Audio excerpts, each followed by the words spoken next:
باللہ من الشیطان الرجیم بسم اللہ الرحمن الرحیم الحمد للہ رب العالمین وصلی اللہ علی محمد وآلہ الطاہرین اما بعد فقد قال اللہ تبارک و تعالی فی کتابہ الکریم بسم اللہ الرحمن الرحیم تبارک الذی نزل الفرقان علی عبدہ لیکون للعالمین نذیرا۔ قرآن مجید کی یہ آیہ کریمہ سورہ فرقان کی، اس کے ذیل میں قرآن کے فرقان کی صفت پر گفتگو ہو رہی۔ اسی طرح سورہ بقرہ کی آیت بھی پہلے پڑھی گئی آپ کی خدمت میں، جس میں قرآن کو فرقان کی صفت سے پہچانوایا جا رہا ہے۔ ابھی وہ آیتیں نہیں پڑھ سکے ہیں جس میں دیگر کتابوں کو بھی فرقان کہا گیا، اور وہ کیا رابطہ ہے قرآن کا دیگر کتابوں سے، اور کس حد تک دوسری کتابیں محفوظ ہیں، یہ ایک الگ بحث ہے جو انشاءاللہ آپ کی خدمت میں پیش کی جائے گی۔ ابھی ہماری بحث یہ تھی کہ کل جو بحث تھی وہ یہ تھی کہ حق کا محور جو ہے وہ اللہ کی ذات ہے، یعنی الحق من ربک، اللہ کی طرف سے حق ہے اور اللہ کی ذات ہی حق ہے۔ یہ آیتیں آپ کی خدمت میں پہلے پیش کی جا چکی ہیں، اور یہاں پر ایک بہت ہی بنیادی مطلب کی طرف کل اشارہ کیا گیا تھا کہ جب تک انسان صحیح حق کے محور کو تلاش نہیں کرتا، اور اس محور میں جب تک انسان حرکت کرنے کی پریکٹس نہیں کرتا، اس وقت تک وہ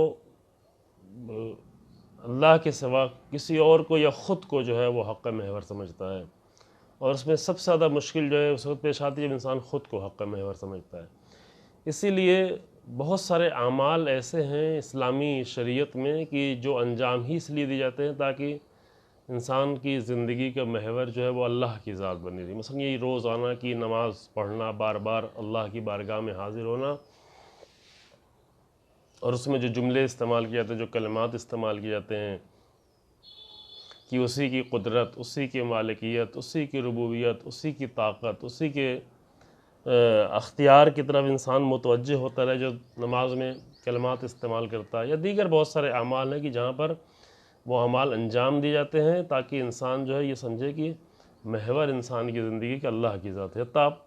وہ جو مالی امور انجام دیتا ہے انسان کی، اپنے ہاتھ کی کمائی ہوئی چیز جو ہے وہ راہ خدا میں دیتا ہے، یعنی یہ کہ چونکہ میں خود محور نہیں ہوں کہ میں نے کمایا تو بس میرا ہی ہے، بلکہ کمایا میں نے ہے لیکن دینے والی ذات اللہ کی ہے، لہذا اس کے لیے جو ہے دوسروں کے لیے دینا، کہ ماہ رمضان اس کے لیے اہم مہینہ ہے۔ مثلا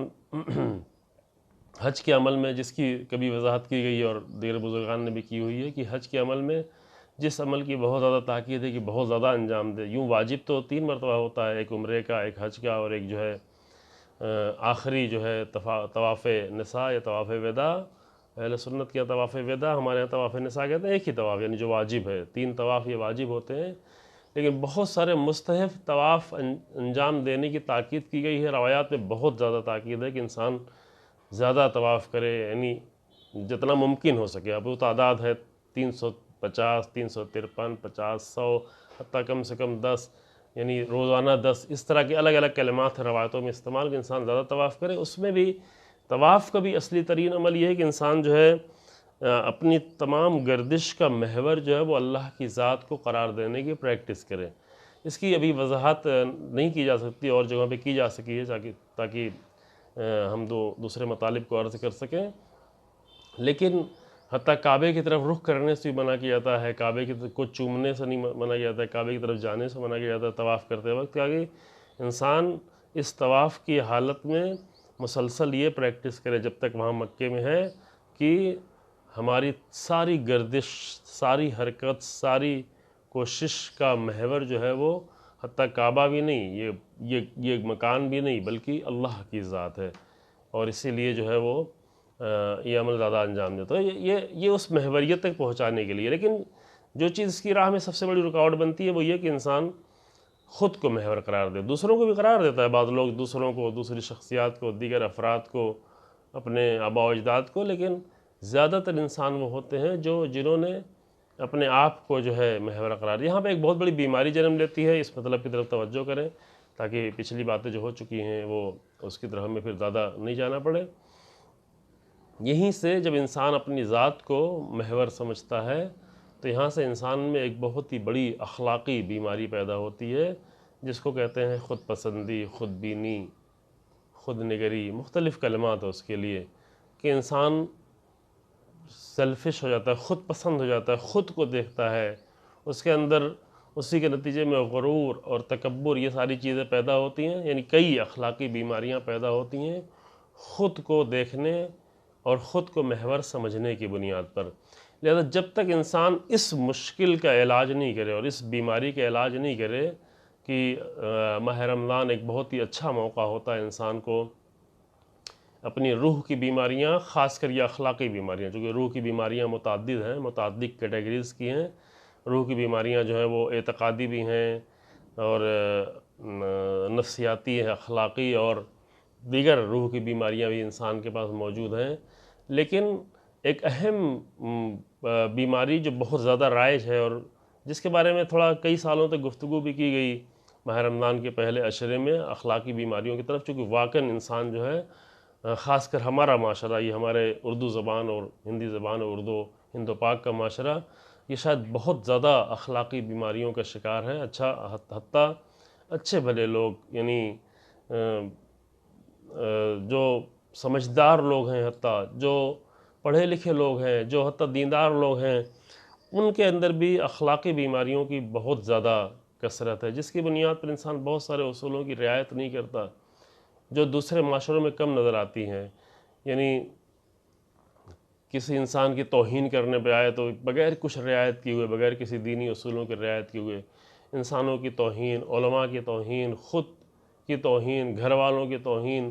یا اس طرح اور دیگر بہت ساری بیماریاں، حسادت کی بیماری، خود بینی کی بیماری، تکبر کی بیماری، تو بہت ساری بیماریاں ہیں جس کا بہت ہی اچھا موقع ہوتا ہے ماہ رمضان ان بیماریوں سے اپنے آپ کو بچنے کا۔ لیکن یہ بیماری جس کی طرف ذکر کیا گیا، اگر یہ بیماری ہے تو کبھی انسان فرقان تک اپنے آپ کو پہنچا ہی نہیں سکے، نہیں، وہ اس کے لیے ممکن ہی نہیں کہ وہ حق راستے پہ جا سکے، حق کو اپنی زندگی کا آئیڈیل بنا سکے۔ اور یہ بیماری اگر بہت زیادہ بڑھتی چلی جاتی ہے کہ انسان کامل طور پر جو ایک ڈکٹیٹر اور ایک متکبر بن کے رہ جاتا ہے، چاہے وہ چھوٹے سے یونٹ میں ڈکٹیٹر ہو یا ایک بڑے یونٹ میں، مثلا وہ ایک گھر کے اندر ڈکٹیٹر بنا ہوا ہو یا ایک پورے ملک میں اور پورے سماج میں ڈکٹیٹر بن کے رہ رہا ہو، یہ اسی بیماری خود بینی و خود پسندی۔ لہذا اس کے علاج کی طرف تھوڑا دیکھنے کی ضرورت ہے، جو ایک مختصر اشارہ کرتے ہیں کہ کس طریقے سے اس بیماری کا علاج ہونا چاہیے، کہ پروردگار کی بارگاہ میں دعا ہے، البتہ بیان اور سننے، گفتگو کرنے اور سننے سے زیادہ اس بات کی ضرورت ہے کہ پروردگار کی بارگاہ میں دعا ہوگی، پروردگار ہمیں اس طرح کی اخلاقی اور روحانی بیماریوں سے نجات دے۔ لہذا اس بیماری کے علاج کے لیے سب سے پہلی چیز جو انسان کو چاہیے ہے وہ اپنی زندگی کو توحید محور کرے۔ توحید صرف کلمے کی حد تک نہیں کہ ہم کہتے ہیں لا الہ الا اللہ بس توحید ہو گئی، توحید یعنی انسان کی عملی زندگی میں توحید، اور توحید کے بہت سارے مراحل ہیں، وہ مراحل انشاءاللہ کبھی توحید کی بحث ہو تو تفصیل سے بیان کیا، تھوڑا بہت کبھی کبھی بیان کیا گیا ہے چونکہ بہت زیادہ ضرورت ہے، لیکن توحید کے تمام بہت متعدد مراحل میں ایک مرحلہ جو اس بیماری سے نجات دینے کے لیے بہت ہی زیادہ کارگر ہے وہ یہ ہے کہ سب کچھ اللہ کی طرف سے سمجھنا۔ جب انسان سب کچھ اللہ کی طرف سے سمجھے، یعنی ایک پروردگار کی طرف سے سب کچھ سمجھے، تو پھر وہ اپنی طرف سے نہیں سمجھے گا۔ خود بین انسان اور خود پسند انسان اور مغرور انسان وہی ہوتا ہے جب اپنے آپ کو دیکھنے لگتا ہے، اپنی طرف سے چیزوں کو سمجھنے لگتا ہے، خود کو قوی، مضبوط، مالک، حاکم، سب کچھ خود کو سمجھنے لگتا ہے، اور یہ چیز بڑھتے بڑھتے یہاں تک کہ ایک وقت انسان جو ہے اپنی خدائی کا دعویٰ کر بیٹھتا ہے۔ ممکن ہے کہ وہ زبان سے اپنے آپ کو خدا نہ کہے، لیکن اس کا عمل یہ بتا رہا ہے کہ اسے یہ صفت جو ہے، یہ خدائی کی صفت جو ہے بہت ہی پسند ہے اور یہ صفت اپنے لیے اس کو اچھی لگتی ہے۔ لہذا بہترین پہلا علاج، چند مرحلے ہیں، پہلا مرحلہ اور پہلا اس کا طریقہ یہ ہے علاج کا کہ انسان حقیقی توحید یعنی عملی زندگی میں اس کے توحید نظر آ رہی ہو، اور توحید کا یہ پہلو خاص کر کہ سب کچھ پروردگار کی طرف سے دیکھے، یعنی اپنے پاس بھی جو کچھ دیکھ رہا ہے، یعنی یہ کہ اگر کسی اچھے کام کی توفیق ہو رہی ہے تو وہ بھی خدا کی طرف سے، کوئی اچھا کام کر پا رہا ہے تو وہ بھی خدا کی طرف سے، کسی اچھے کام کرنے کی قدرت اور طاقت اگر اپنے پاس دیکھ رہا ہے تو وہ بھی اللہ کی طرف سے۔ آپ ایک جملہ کہتے ہیں نماز میں بحول اللہ وقوتہ اقوم واقعد، اللہ کی قوت سے ہم کھڑے ہوتے ہیں اور اللہ کی دی ہوئی طاقت سے ہم بیٹھتے ہیں، حتیٰ ہمارا اٹھنا بھی اور بیٹھنا بھی یہ ہماری طاقت نہیں بلکہ اللہ کی دی ہوئی طاقت ہے۔ تو یہ در حقیقت وہی پریکٹس کرائی جاتی ہے کہ انسان جو ہے بار بار ان جملوں کی تکرار کرے، چونکہ یہ خطرہ بار بار آ رہا ہوتا ہے۔ آپ کہہ رہے ہیں کہ کیوں ہم ہر نماز میں بار بار یہ تکرار کریں؟ وہ اس لیے تکرار کرے گی، خطرہ اس کا بہت زیادہ ہے۔ بعض کلمات اتنی زیادہ تکرار اس کی اس لیے ہے کہ مشکل بہت زیادہ ہے۔ مثلاً توحید ربوبی کی مشکل بہت زیادہ ہے کہ بار بار ہر کوئی سورہ واجب ہو یا نہ ہو لیکن سورہ حمد پڑھی جائے، اور سورہ حمد کا پہلا کلمہ جو ہے بسم اللہ الرحمن الرحیم کے بعد الحمدللہ رب العالمین کہا جائے، کیونکہ انسان خود کو رب بننے کے لیے بہت جلدی تیار ہو جاتا ہے، دوسرے کو اپنا رب بنانے کے لیے نہیں، ہم اپنی زندگی چلا رہے ہیں یا دوسرے چلا رہے ہیں۔ جب زندگی چلانے والا اللہ کے سوا کوئی اور ہوتا ہے، زندگی کی تدبیر کرنے والا، زندگی کی تربیت کرنے والا، زندگی کو لمحے بے لمحے چلانے والا، جب انسان اللہ کے سوا کسی اور کو سمجھے گا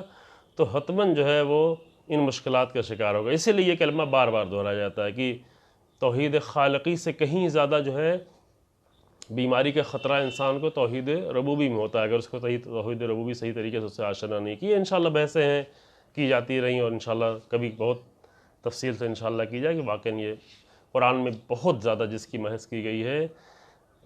شاید سب سے زیادہ توحید کے جس پہلو کی سب سے زیادہ بحث کی گئی ہے وہ توحید ربوبی کی بحث کی گئی ہے کہ اس کی ضرورت ہے انشاءاللہ جاننے کی۔ تو جس بیماری کا خطرہ زیادہ ہوتا ہے اسی کا زیادہ علاج کیا جاتا ہے، اس کے لیے زیادہ فکر مند ہوتا ہے۔ آج ایک بیماری پھیل گئی ہے، دیکھیں کتنا لوگ فکر مند ہیں، گھروں میں بیٹھے ہوئے ہیں، کام چھوڑ کر بیٹھے ہوئے ہیں، جس میں پرسنٹیج کم ہے، یعنی مرنے والوں کا پرسنٹیج پہلے کم تھا، ابھی بڑھتے بڑھتے بھی مثلا اگر 7%، 6%، 7% کرونا کے مریضوں، باقی لوگ بچ جاتے ہیں، یعنی 93، 97، 94% لوگ بچ جا رہے ہیں، 6-7% لوگ مرتے ہیں اس بیماری میں۔ لیکن اگر مثلا اعتقادی بیماریاں لگ جاتی ہیں تو تباہ ہو جاتا ہے انسان، کچھ بھی نہیں بچتا، یعنی بچنے کا کچھ چانس ہی نہیں رہ جاتا۔ یا اگر اخلاقی بیماریاں انسان کو اسی طرح ختم کر رہی ہوتی، انسان کے ایمان کو، انسان کے دین کو، انسان کی روحانی بلندیوں کو، یا اگر انسان کو دیمک کے طریقے سے چاٹ کے ختم کر رہی ہوتی اندر سے، اور کچھ بھی انسان نہیں بچتا، تو یہ عجیب ہے کہ مثلا ایک جسمانی بیماری جس کا خطرہ بھی کم ہے اس کے لیے انسان اتنا زیادہ اہتمام کرتا ہے، اتنا زیادہ انسان نے سب کچھ چھوڑ دیا ہے کہ کہیں بیماری نہ لگ جائے، اور اگر لگ بھی گئی، پہلے تو لگنے کی بات یہ ہے کہ ابھی 7.5 ارب انسانوں میں کتنے لوگوں کو لگی ہوئی ہے، مثلا تقریباً 3.5 ملین، 32 لاکھ لوگوں کو، اتنی بڑی تعداد میں اتنے لوگوں کو لگی ہوئی ہے۔ تو اول یہ کہ لگنے میں اتنا زیادہ نہیں ہے، دوسرے کہ اگر لگ بھی گئی ہے تو مرنے والے اس میں صرف 6-7% ہے، تو اگر پوری تعداد نکالی جائے تو وہ بہت کم بن جاتی ہے۔ اس کے لیے انسان اتنا زیادہ اہتمام کر رہا ہے، لیکن اخلاقی بیماریاں پھیلا رہا ہے، ہر طرف سے پھیل رہی ہیں، اور اس سے انسان تباہ ہو رہا ہے، انسان کی انسانیت جو ہے وہ تباہ ہو رہی ہے، پورے ملک کی انسانیت کو خطرے میں ڈال دیتا ہے انسان اگر ان بیماریوں کا علاج نہیں کرے۔ لہذا ایک بنیادی بیماری جس کا علاج جو ہے یہ بتایا گیا ہے، بزرگان نے بتایا ہے، اس کی بحثیں کی گئی تفصیل سے، کہ سب سے پہلے کہ انسان سب کچھ پروردگار کی طرف سے دیکھنا شروع کرے، اور سب پروردگار کی طرف سے دیکھنے کے لیے لازم ہے کہ عملی توحید کی انسان اپنی زندگی میں پریکٹس کرے۔ پریکٹس کا ایک طریقہ یہی ہے کہ انسان اپنی زندگی میں جو کچھ اسے ملے، جو کچھ نظر آئے، اس کو اللہ کی طرف سے دیکھے، نعمتوں کو بھی، سختیوں کو بھی، آزمائشوں کو بھی۔ سختیاں آتی ہیں، یہ سختیاں بعض لوگوں کے لیے عذاب ہوتی ہیں، بعض لوگوں کے لیے امتحان ہو جاتی ہیں، یعنی ایک ہی انسان ممکن ہے کہ وہ انسان اس سختی کو اپنے لیے عذاب میں تبدیل کر دے، اور یہی چیز ممکن اسی انسان کے لیے جو ہے آزمائش بن جائے۔ یہ نہیں کہ الگ الگ انسانوں کی کیٹیگری تقسیم کی گئی کہ فلاں لوگوں کے لیے عذاب ہے اور فلاں لوگوں کے لیے وہ آزمائش اور امتحان ہے، نہیں، ایک ہی انسان ممکن ہے، وہ اس کے انسان کے اپنے اوپر ہے کہ اس مشکل کو وہ اپنے لیے عذاب بنا دے یا اپنے لیے آزمائش بنا کر کامیابی کی طرف چلا جائے۔ جیسے یہ بھی بیماری جو بھی کرونا اور کووڈ-19 کی بیماری ہے، یہ انسان ممکن ہے کہ اپنے لیے ایک عذاب بنا لے، یعنی یہ کہ اس بیماری کے نتیجے میں اپنی ذمہ داریوں کو بھول جائے، اس بیماری کے نتیجے میں پروردگار کی بارگاہ میں شکوہ و شکایت کرنے لگے، اس بیماری کے نتیجے میں منفی پہلو کو دیکھنا شروع کرے، جس کا پہلے اشارہ کیا جا چکا ہے، یہ اس کے لیے عذاب بن جائے گا۔ اسی بیماری کی حالت میں، اس حالت میں خدا نخواستہ، خدا نہ کرے کہ اس عالم میں مر جائے کہ وہ اللہ کی اللہ کی حکمت پر شکوہ کر رہا ہو یا دوسرے مسائل پر شکوہ کر رہا ہو تو یہ چیز اس کے لیے عذاب بن کے رہ جاتی ہے. لیکن اسی بیماری کو انسان اپنے لیے آزمائش بنا سکتا ہے کہ ہاں ایک آزمائش کے دور میں رکھا گیا، اس آزمائش میں اس سختی میں ہم کیا کر سکتے ہیں، خود کے لیے کیا کر سکتے ہیں، دوسروں کے لیے کیا کر سکتے ہیں، اپنے وقت سے کیا کر سکتے ہیں، اپنی دولت سے کیا کر سکتے ہیں. تو یہ چیز انسان کے لیے ایک آزمائش بن جاتی ہے اور انسان اس آزمائش میں بہت ہی فخر و افتخار کے ساتھ، کامیابی کے ساتھ سربلند ہوتا ہے. کہ ابھی بہت سارے لوگ ایسے ہیں، شاید شروع کے دنوں میں ایک اشارہ بھی کیا تھا کہ بہت سارے لوگ ایسے ہیں جو اس بیماری کے دور میں واقعاً انہوں نے اپنی صفات کو بلند کیا ہے، اپنی انسانیت کو بلند کیا اور اپنے انسانی پہلو کو بلند کیا ہے، اور ان کے لیے واقعاً یہ ایک اچھی آزمائش قرار پائی جس کے نتیجے میں ان کے اندر اچھے صفات پیدا ہوئے. جہاں بغیر دکھاوے کے، بغیر کیمرے کے، بغیر ویڈیو کے، بغیر اخبار کے، بغیر ٹیلی ویژن چینلوں کے بہت سارے لوگ ہیں، بہت سارے لوگوں کو جانتے بھی ہیں، بہت سارے لوگ ہیں، بہت سارے ادارے ہیں جو لوگوں کی خدمت کر رہے ہیں، لوگوں کی مشکلات کو حل کر رہے ہیں، جس کی طرف اشارہ کیا گیا. تو یہ اس طرح سے یہ بیماری جو ایک آزمائش کا ذریعہ بن گئی، اور آزمائش کے ذریعے سے کامیاب ہونے اور اپنی اخلاقی صفات کو بہتر اور بلند کرنے اور انسانی پہلو کو جو ہے بلند کرنے کا ذریعہ بن گئی ہے. تو در حقیقت جب انسان ہر چیز کو اپنی طرف سے دیکھنے کے بجائے اللہ کی طرف سے دیکھنا شروع کرتا ہے، دھیرے دھیرے اس کے اندر سے یہ خود پسندی والی بیماری اور اپنے آپ کو دیکھنے والی بیماری، خود بینی کی بیماری، یہ دھیرے دھیرے ختم ہونا شروع ہوتی ہے، یہ بیماری دور ہونا شروع ہوتی ہے. کن چیزوں کو دیکھ کر انسان کے اندر یہ چیز پیدا ہوتی ہے؟ وہ بھی اچھی چیزیں ہوتی ہیں، مثلا علم، دانش، قدرت، اختیار، مال، دولت، اولاد، خاندان، نہیں معلوم، اور دوسری چیزیں مثلا عقل، ہوشیاری، یہ سب اچھی چیزیں ہیں. خوبصورتی، زیبائی، جمال، یہ سب چیزیں انسان کو ملتی جو اللہ کی نعمتیں ہیں. لیکن انہی نعمتوں کو انسان جب اپنی طرف سے دیکھنا شروع کر دیتا ہے اور اس کا رخ اللہ کی طرف نہیں ہوتا اور وہ اپنے آپ کو جوڑ نہیں پاتا ان نعمتوں کو حاصل کر کے، اگر اس کو اللہ کی طرف سے نہیں سمجھتا اور الہی پہلو پیدا نہیں کر پاتا، تو یہی چیزیں، یہی جو اچھی چیزیں ہیں، یہی جو نعمتیں ہیں، یہی نعمتیں انسان کے لیے عذاب بن جاتی ہیں. یہی نعمتیں انسان کے لیے اخلاقی بیماری اور ایک بہت بڑی بیماری کا سبب بنتی ہیں، جس کو کہتے ہیں غرور، تکبر، خود بینی، خود پسندی. یہ اس کے اندر انسان میں پیدا ہوتی ہے. لہذا انہی ساری چیزوں کو، وہ علاج کیا؟ انہی ساری چیزوں کو وہ انسان اللہ کی طرف سے دیکھے. حتیٰ عبادت، اطاعت، یہ عمدہ چیز ہے، بہترین چیز ہے. لیکن یہی چیزیں کہ انسان کہے کہ نہیں، یہ تو میں کر رہا ہوں، میں اطاعت کر رہا ہوں، میں عبادت کر رہا ہوں، میں نے دولت کمائی ہے، میں نے پیسہ کمایا، میں نے سب کچھ کیا ہے، اور یہاں پر کوئی بھی پہلو یہ نہیں دیکھا. علم میں نے حاصل کیا ہے، میں رات میں جگا ہوں، میں نے کوشش کی ہے، میں نے محنت کی ہے، میں نے کتابیں پڑھی ہیں. جب سب کچھ انسان اپنی طرف سے دیکھتا ہے تو یہیں پر انسان میں خود پسندی پیدا ہوتی ہے. خود پسندی کے ساتھ پھر کئی بیماریاں اور بھی جنم لیتی ہیں. جب انسان خود پسند ہوتا ہے، مغرور ہوتا ہے، تو اس کے نتیجے میں دوسروں کی تحقیر کرتا ہے، دوسروں کو حقیر سمجھتا ہے، دوسروں کو پست سمجھتا ہے، دوسروں کی تذلیل کرتا ہے، دوسروں کی بے عزتی کرتا ہے. انسانوں کے ساتھ اس کا رشتہ جو ہے خراب ہو جاتا ہے، اپنے قریبی لوگوں کے ساتھ اس کا رشتہ خراب ہو جاتا ہے. یہ ایک بیماری اتنی ساری بیماریوں کو جنم دیتی ہے کہ یہ بحث کبھی پہلے کی جا چکی ہے کہ کچھ بیماریاں جو ہیں ماں کی حیثیت رکھتی ہیں، جو دوسری بیماریوں کو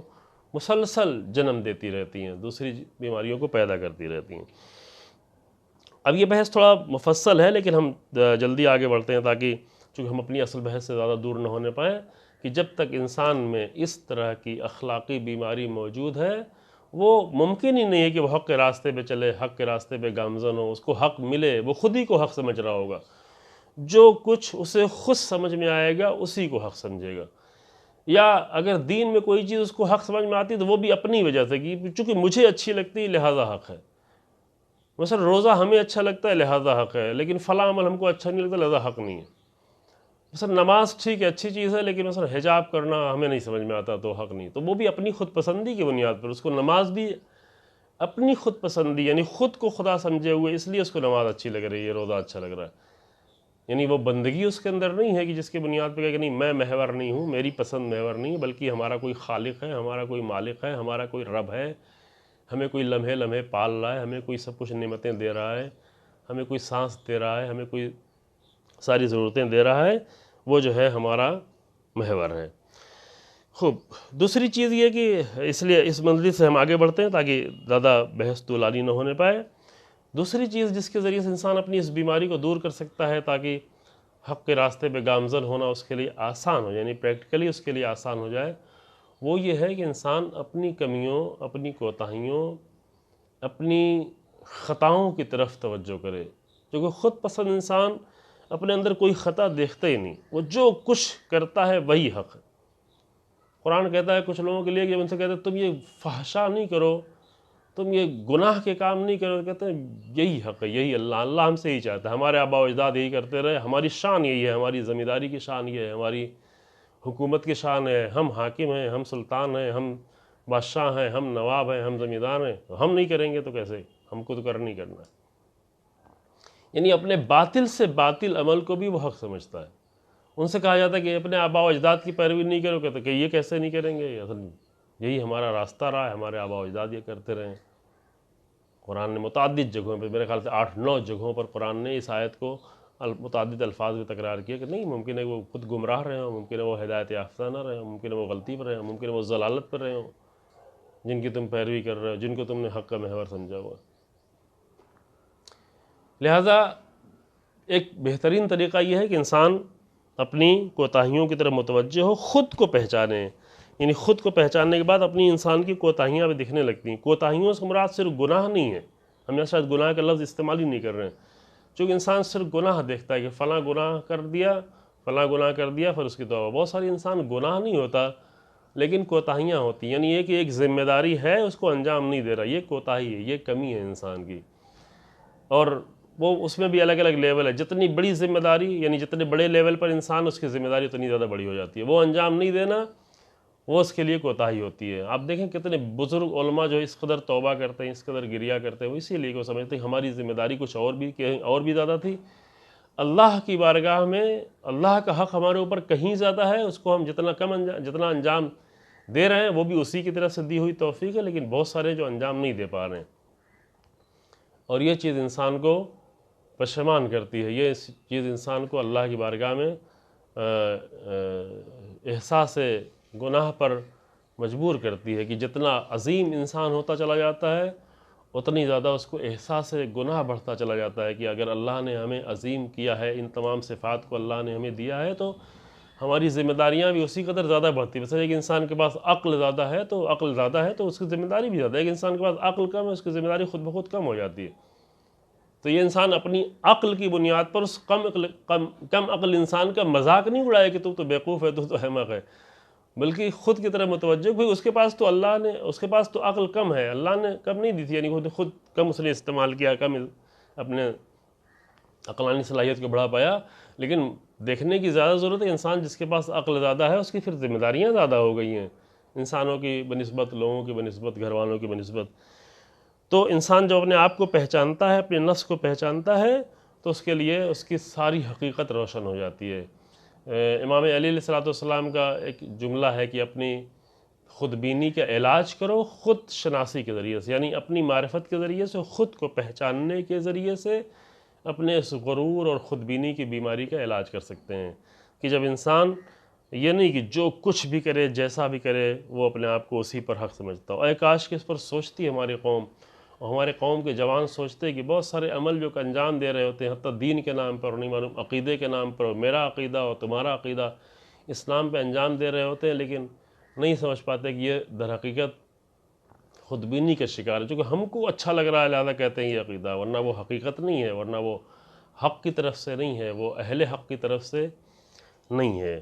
اور جب انسان خود کو پہچان لیتا ہے، وہ روایت جو ہے وہ توفیق العقول کی ہے، امام علیہ السلام کی 285 نمبر صفحے پر. اور ایک روایت، ایک جملہ جو ہے نہج البلاغہ میں ہے، جو بہت ہی خوبصورت جملہ ہے کہ امام نے فرمایا کہ تعجب ہے مجھے ایسے انسان پر، عجبت للمتکبر الذی کان بالامس نطفہ، جو مجھے تعجب ہے ایسے انسان پر جو کل ایک نجس نطفہ تھا اور پھر آنے والے کل میں وہ مردار بن جائے گا. مردار یعنی وہ بھی نجس، مردار یعنی مردہ جسم، کہ جس کے چھونے سے بھی انسان نجس ہو جاتا ہے. پہلے بھی نجس تھا، جب اس کا آغاز ہوا ایک نجس نطفے سے، کہ جس کے چھونے سے بھی انسان نجس ہو، جس کی وجہ سے غسل انسان پر واجب ہو جائے، اور اس کا انجام جو ہے وہ بھی ایک نجس چیز پر ہے، یعنی بدبودار اور عفونت والی اور بدترین. اور ابھی مثلا اگر موت جو ہے نارمل طریقے سے موت ہوئی تب بھی انسان نجس ہے، اور اس کو چھو لے تو انسان نجس ہو جاتا ہے. اور ابھی جو ہے جو بیماری پھیلی ہوئی کرونا کی بیماری، اس نے آ کر اور انسان کی حقیقت بتائی. مثلا ایک بیماری نے آ کر ایک وائرس داخل ہوا، چھوٹا سا وائرس، بتایا گیا کہ 1 سے 2000 گنا چھوٹا وائرس داخل ہو کر انسان کو جو ہے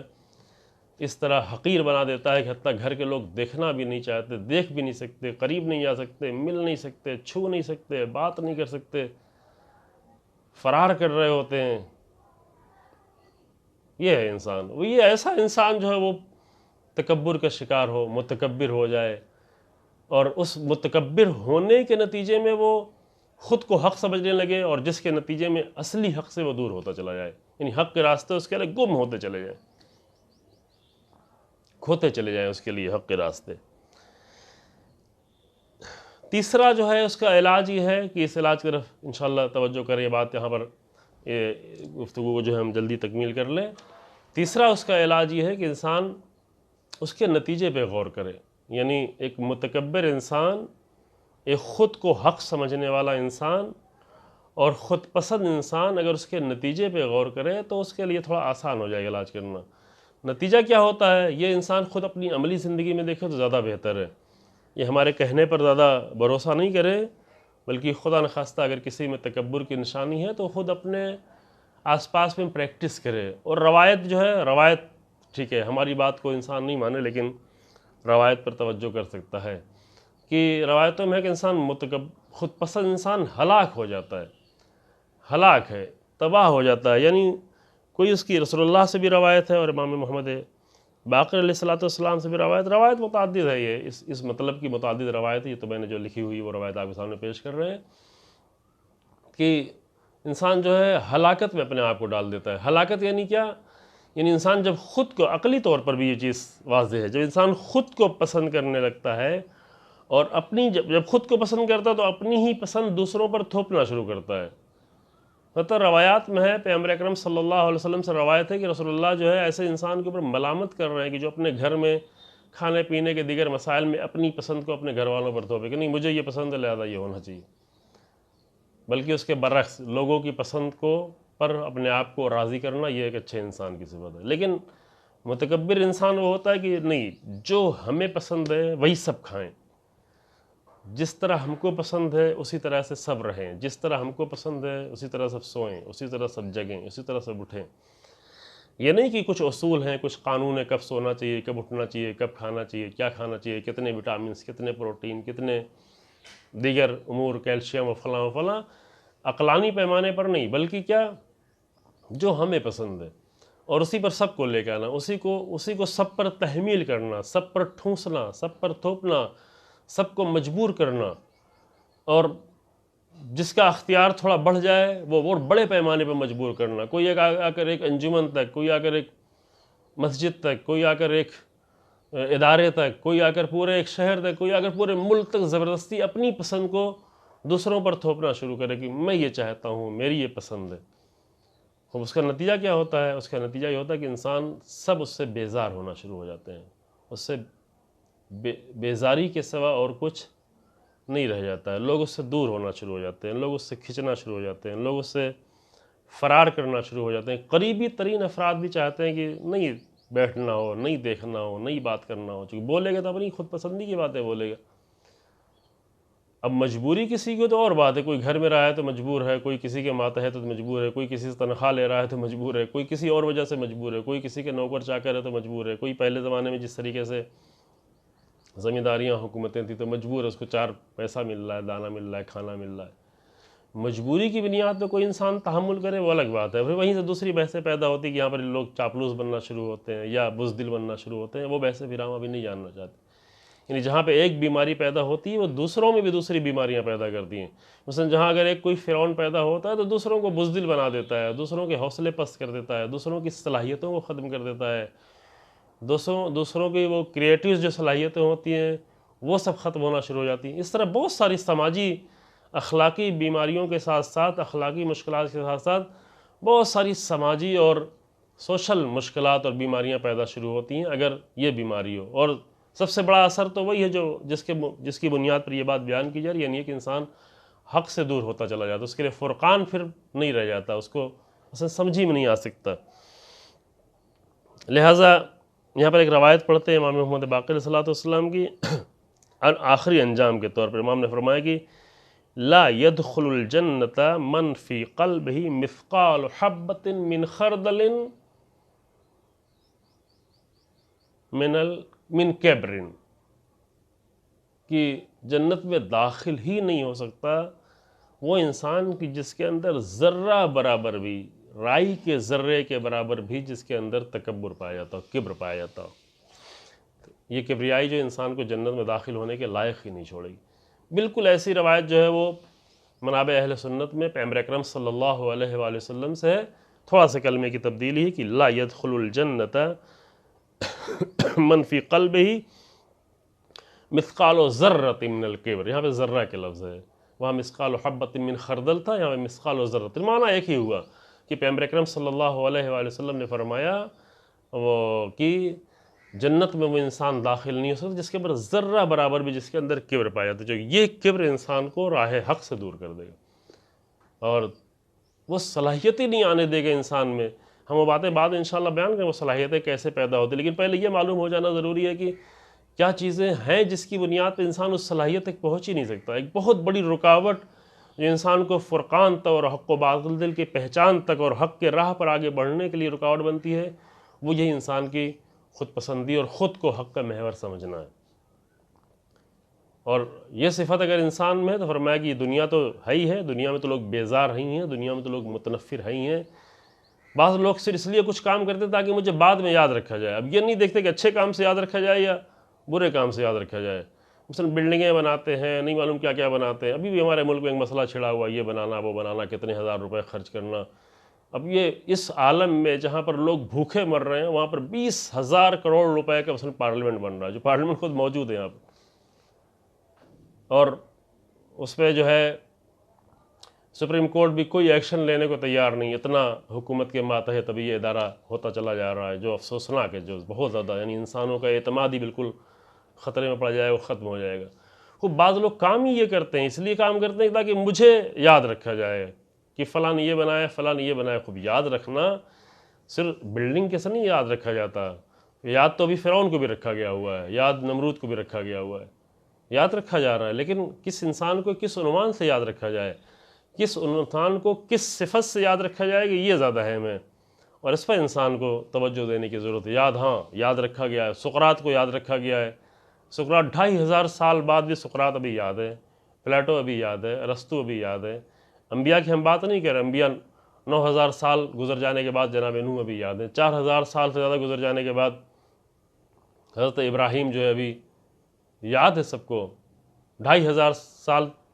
گزر جانے سے زیادہ گزر جانے کے بعد حضرت موسیٰ یاد ہے. 2000 سال گزر جانے کے بعد حضرت عیسیٰ یاد ہیں، انبیاء یاد ہیں. 1400 سال گزر جانے کے بعد رسول اللہ پوری دلوں پر حکومت کی ہوئی رسول اللہ کی ذات کی حکومت ہے. 1350 سال 1470-80 سال گزر جانے کے بعد امام حسین السلام کو عشق کرتے ہیں لوگ. اتنے سال گزر جانے کے بعد 1400 سال امیر المومنین سے لوگ عشق کرتے ہیں. خوب یہ عشق الگ بات ہے، عشق کے ساتھ یاد رکھنا اور ہے، اور فرعون سمجھ کر اور مغرور انسان سمجھ کر اور متکبر سمجھ کر اور ڈکٹیٹر سمجھ کے یاد رکھنا یہ کوئی انسان کا ہنر نہیں ہوتا. چوتھی اور آخری صفت جو انسان میں اس بیماری کو دور کرنے کے لیے مفید ہے وہ ہے کہ انسان جو ہے لاجیکل طور پر اور عقلانی طور پر اپنی زندگی کی پریکٹس کرے. یہ بہت ہی اہم مسئلہ ہے کہ انسان اپنی زندگی کو لاجک کے سائے میں لے آئے اور عقل کے سائے میں لے آئے. جتنا زیادہ انسان اپنی زندگی کو لاجیکل زندگی بناتا چلا جا رہا ہے، بہت ہی افسوسناک ہے کہ ابھی جو ہم دیکھ رہے ہیں، خاص کر اپنے ملک میں دیکھ رہے ہیں کہ دین کے نام پر لوگ اتنی ان لاجیکل چیزیں بیان کرتے ہیں، اتنی غیر منطقی اور غیر عقلی چیزیں پیش کرتے ہیں. دوسرے مذہب کے لوگ تو کر ہی رہے تھے ابھی وہی سارا ماحول، وہی ساری جہالتیں، وہی ساری حماقتیں، وہی سارے خرافات دیکھتے دیکھتے جو عقلانی ترین مذہب ہے، جس پر فخر کیا ہے، جو قرآنی مذہب ہے، جو رسول اللہ کا مذہب ہے، جو اہل بیت کا عقلانی ترین مذہب ہے، وہ لوگ بھی آ کر احمقانہ اور جاہلانہ کام کرنے پہ فخر کرنے لگے ہیں۔ یہ بہت ہی افسوسناک ہے، اور عقلی باتوں کو سمجھ نہیں پا رہے ہیں، افسوس ہے۔ یعنی علماء اگر عقلی باتیں بیان کرتے ہیں، اس کو سمجھنے کی صلاحیت نہیں رہ گئی ہے، صرف عوام میں نہیں ہے، مولویوں میں نہیں رہ گئی ہے۔ یعنی چونکہ اتنے خرافات میں، خرافاتی چیزوں میں اور غیر عاقلانہ چیزوں میں اور غیر منطقی چیزوں میں اتنا زیادہ اپنے آپ کو ملوث کر رکھا ہے کہ ابھی عقلی چیزیں ان کے سامنے پیش کی جاتی ہیں، اصل میں وہ سمجھ ہی نہیں پاتے، درک ہی نہیں کر پاتے، سمجھنے کی صلاحیت ہی کھو دی ہے۔ پھر کہاں سے فرقان پیدا ہوگا؟ یہ فرقان کی صفت کہاں؟ جب انسان کے پاس عقلی چیز سمجھ ہی میں نہیں آتی تو حق و باطل کہاں سمجھ میں آئے گا؟ کیونکہ حق و باطل کے سمجھنے کا ایک اہم ترین معیار انسان کی عقل ہے، یعنی سالم عقل، محفوظ عقل۔ عقل کے نام پر خواہشات و شہوات نہیں انسان کہ مجھے یہ پسند ہے، یہ میری عقل کہتی ہے۔ عقل نہیں کہتی، بہت ساری چیزیں انسان کی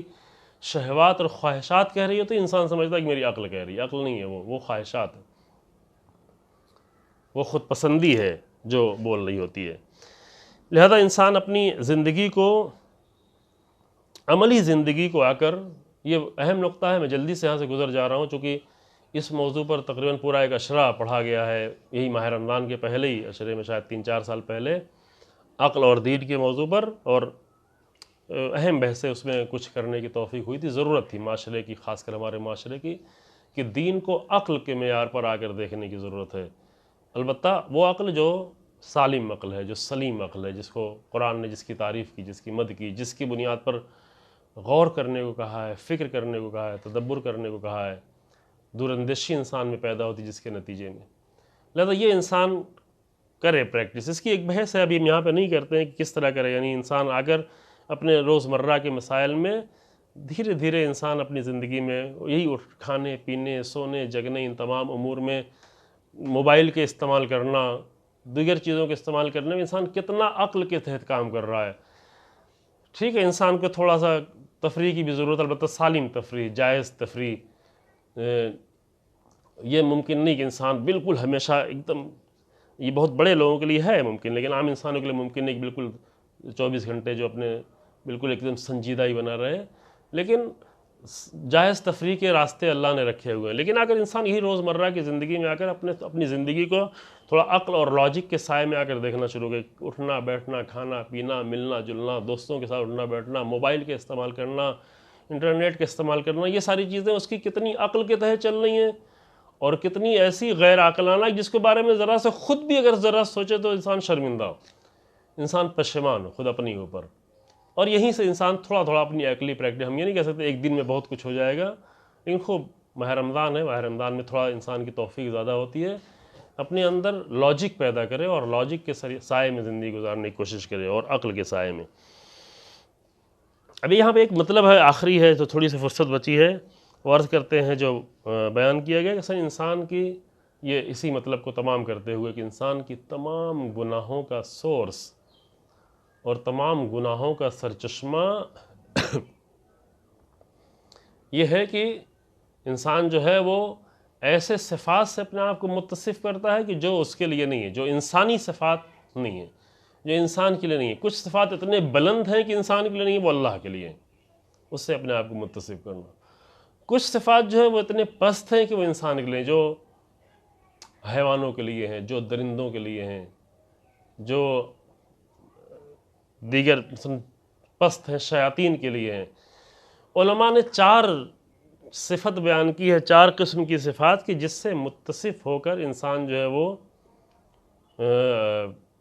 بڑھتا ہے غلطیوں کی طرف، یعنی وہ باطل کی طرف اس کا قدم بڑھنا عملی طور پر باطل کی طرف قدم بڑھنا شروع ہوتا ہے۔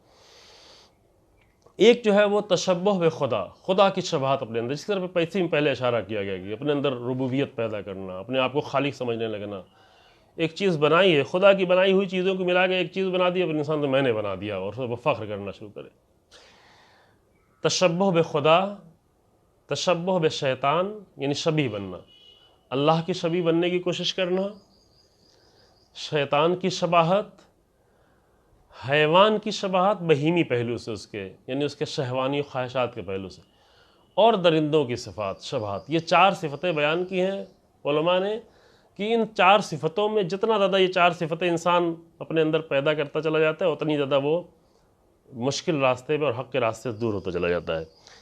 تشبہ بے خدا پیدا ہونے سے کیا پیدا ہوتی ہے؟ دیکھیں ایک بحث یہ ہے کہ انسان اپنے اندر الہی صفات پیدا، یعنی انسان اور اللہ کے نزدیک جو قرب کا ذریعہ ہے وہ الہی صفات ہے، وہ ایک اہم بحث ہے، اور وہ فی الحال ابھی یہاں اس کی گنجائش نہیں ہے کہ انسان اپنے اندر حلم پیدا کرے، صبر پیدا کرے، کرم پیدا کرے، رحم پیدا کرے، معاف کر دینے کی صفت پیدا کرے، گناہوں کے لوگوں کے عیب کو چھپانے کی صفت پیدا کرے۔ یہ سب الہی صفات ہیں کہ ان سے الہی صفات میں جتنا زیادہ انسان قریب ہوتا جائے گا، یعنی جتنا اوپر چلا جائے گا اتنی زیادہ اللہ سے قریب ہوتا چلا جائے گا، کیونکہ قریب ہونے کا بہترین طریقہ ہے بھی یہی۔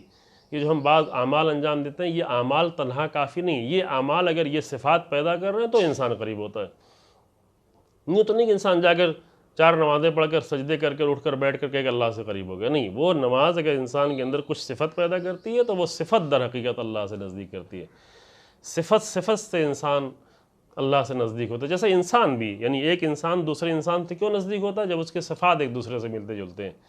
کیوں کوئی کسی کے دوست اپنے آپ کو بناتا ہے؟ جب اس کے صفات ایک دوسرے سے ملتے جلتے ہیں، اس کی ذہنیت، اس کی سوچ، اس کے صفات ملتے جلتے۔ اسی طریقے سے جتنا انسان میں الہی صفات پیدا ہوتی ہے اتنی زیادہ انسان اللہ سے قریب ہوتا ہے۔ لیکن کچھ صفات ایسی ہیں جو پروردگار کے لیے مخصوص ہیں، جیسے ربوبیت، جیسے قہاریت، جیسے غلبہ، جیسے کبریائی اللہ کے لیے ہے۔ اللہ کی ذات کبیر ہے، اللہ کی ذات اکبر ہے، اللہ کی ذات کے لیے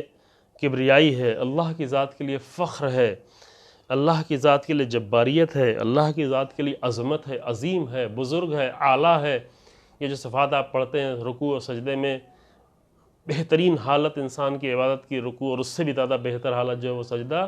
سبحان ربی العظیم و بحمدہ سبحان ربی العالی، یہ جو کلمات ہے جو قرآن میں آیا ہے اور رسول اللہ نے اسے پڑھا، یعنی یہ عظیم ہونا یہ اللہ کے لیے ہے، اعلیٰ ہونا، علو، بلندی یہ اللہ کے لیے ہے، بزرگی اللہ کے لیے۔ اگر یہ صفات انسان مستقل طور پر خود اپنے آپ کو سمجھنے لگے میں یہ ہوں، تو یہاں سے انسان جو ہے وہ تکبر اور غرور اور بہت ساری برائیوں میں جو ہے وہ یعنی گھرتا چلا جاتا ہے۔ خود کی پسند، اپنی مدح پسند کرنا، اپنی تعریف پسند کرنا، خود کے لیے بقا پسند کرنا، خود کے لیے یہ سب البقاء اللہ کے لیے، مدح اللہ کے لیے، الحمدللہ ساری تعریفیں اللہ کے لیے ہیں۔ تو جب یہ صفات انسان پسند کرتا ہے، یہ صفات بھی اللہ دیتا ہے لیکن بندگی میں، یعنی انسان جتنا زیادہ بندگی کرتا چلا جائے اللہ اس کے اندر بھی اس کو اتنی بقا دیتا چلا جاتا ہے، اس کے عمل میں بقا دیتا چلا جاتا ہے، اس کی مدح، اس کی تعریف ہونا شروع ہوتی ہے، اس کی تعریف خود اللہ کرنا شروع کر دیتا ہے۔ اس کو اللہ عزت اللہ کے لیے ہے، لیکن اللہ اسے بھی عزت دینا شروع کر دیتا ہے، اللہ اسے بزرگی دینا شروع کر دیتا ہے، اللہ اس کے لیے احترام دینا شروع کرتا ہے، لوگوں سے احترام کرواتا ہے، لوگوں سے عزت دلاتا ہے۔ تو بندگی میں یعنی جتنا زیادہ اللہ کی بارگاہ میں انسان تواضع اور انکساری اور خشوع اور بندگی کرتا چلا جائے، اللہ یہ صفات بھی دیتا ہے۔ لیکن بندگی سے ہٹ کر اگر انسان اپنے اندر یہ صفات پیدا کرنا چاہے اور اللہ کی تشبہ اختیار کرے، شبیہ پروردگار کے بننا چاہے، تو یہ انسان کو بہت بڑے گناہوں کی طرف لے کے جاتی ہے۔ اسی طرح دوسرے گناہ جو انسان میں پیدا ہوتے ہیں وہ شیطان کی شبیہ ہونے۔ شیطان کی شبیہ ہونے سے کیا پیدا ہوتا ہے؟ شیطان کے تشبہ اختیار کرنے سے انسان میں حسد پیدا ہوتا ہے کہ شیطان نے حسد کیا، آدم کیوں بڑے ہو گئے، آدم کا سجدہ کیوں کرایا جا رہا ہے۔ شیطان کی شبیہ بننے سے انسان میں جو ہے فریب پیدا ہوتا ہے، دھوکہ، کہ جا کے جنت میں بھی دھوکہ دے کر آدم کو، جنت یعنی جس جنت میں تھے، نہ مراد اس سے بہشت ہے، یعنی آدم شیطان کو دھوکہ دینے کے لیے گیا، شیطان کو اسی نام پر جا کے دھوکہ دینے کے لیے کہ میں تمہیں ہمیشہ کے لیے باقی رہنا چاہتا ہوں، میں تمہیں ایک ایسے ملک بتانا چاہتا ہوں، ملک لا یبلا، جو کبھی ختم ہونے والا نہیں ہو، ہم تمہیں خالد بنانا چاہتے ہیں، ہم تمہیں ہمیشہ کے لیے، یعنی شیطان فریبکار، جدال کرنا، شیطان جدال کر اللہ سے جدال کرتا ہے کہ تو نے مجھے آگ سے پیدا کیا، خلقتنی من نار و خلقتہ من طین، یعنی ایک دوسرے مجادلہ کرنا۔ یہ صفتیں جو ہیں یہ گناہ یا فساد کا حکم دینا، فساد کی طرف لوگوں کو لے جانا، فساد کی طرف معاشرے کو لے جانا، مفسد بنانا، فساد پھیلانا معاشروں میں، یہ سب شیطانی صفت ہے۔ شیطانی شبیہ اختیار کرنے سے یہ صفتیں انسان میں پیدا ہوتی ہیں۔ اسی طریقے سے تشبہ بے بہائم و حیوان، بہیمیت کی صفت یعنی شہوانی صفتیں، جتنی خواہشات کی صفت ہوتی ہیں، یعنی پیٹ کی شہوات یا دیگر حیوانی شہوات جو زنا اور دیگر بیماریاں جو انسان کرتا ہے، وہ حیوانی صفات اپنے اندر پیدا کرنے کی وجہ سے۔ انسان کی بقا کے لیے شادی ہے، رشتے ہیں، ازدواج ہے، وہ بہت مقدس بھی ہے، بہت پاکیزہ بھی ہے، لیکن وہاں پہ حلال و حرام ہے، وہاں حق اور باطل ہے، وہاں پر حق و باطل کے فرق کو سمجھا گیا۔ لیکن جب انسان میں حیوانیت پیدا ہو جاتی ہے تو نہ کچھ حلال و حرام رہتا ہے، نہ اپنا غیر رہتا ہے، نہ محرم رہتا ہے، نہ گناہ ثواب رہتا ہے، نہ حق و باطل رہ جاتا ہے۔ لہذا یہ صفاتیں جو ہیں شکم کی شہوات، شکم کی خواہشات یعنی پیٹ کی خواہشات اور نفس کی خواہشات پورا کرنا، یہ ایک حیوان ہے جو حیوان کی خواہشات پورا کرتا ہے۔ وہ یہ نہیں دیکھتا کہ کس کا کھیت ہے، کس کا کھیت نہیں ہے، حرام ہے، حلال ہے، جائز ہے، ناجائز ہے، اس کے لیے سب ہے بھی نہیں۔ لیکن انسان جب یہ کرتا ہے تو انسان جو ایک حیوانی صفات۔ چوتھی صفت جو ہے جس کی شبہات اختیار کرنے سے انسان جو ہے وہ ان خطاؤں کی طرف آگے بڑھ رہا ہوتا ہے، وہ ہے درندگی کی صفت۔ درندہ اور حیوان دونوں حیوانی ہیں، لیکن دونوں میں فرق ہے۔ کچھ حیوان جو صرف شہوات طرف جا رہے ہوتے ہیں، کچھ حیوان جو درندے ہیں۔ یعنی درندگی کی صفت جب انسان میں پیدا ہوتی ہے تو انسان جو ہے قتل کرنا، چیڑ پھاڑ کرنا، ختم کرنا، معاشروں کو تباہ کرنا، پورے ملک کو تباہ کرنا، ملک کی تباہی کی طرف لے جانا، لوگوں کو تباہی کی طرف لے جانا،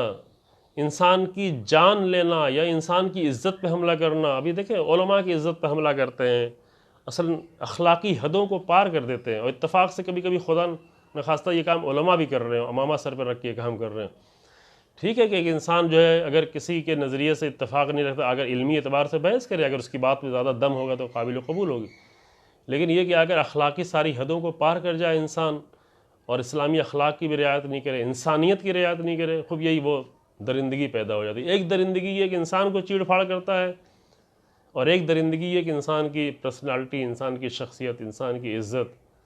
اور انسان کے اوپر حملے کر رہا ہوتا ہے انسان۔ تو یہ چار طرح کی شباہتیں ہیں جو انسان کو، جو اصل جو ریسورس بنتی ہیں تمام برائیوں کا اور تمام خطاؤں کا اور تمام باطل راستوں پر جانے کا۔ پروردگار کی بارگاہ میں دعا ہے کہ وہ ہمیں ان صفات سے اس عظیم مہینے میں، اپنے اس بابرکت مہینے میں، ان باطل صفات سے اور حق سے دور کرنے والی صفات سے ہمیں اور ہمارے سب معاشروں کو، خاص کر جوانوں کو جن کے لیے آج کے زمانے میں زیادہ خطرہ ہے، ان سب کو پروردگار محفوظ فرمائے۔ والحمدللہ رب العالمین، وصلی اللہ علی محمد وآلہ۔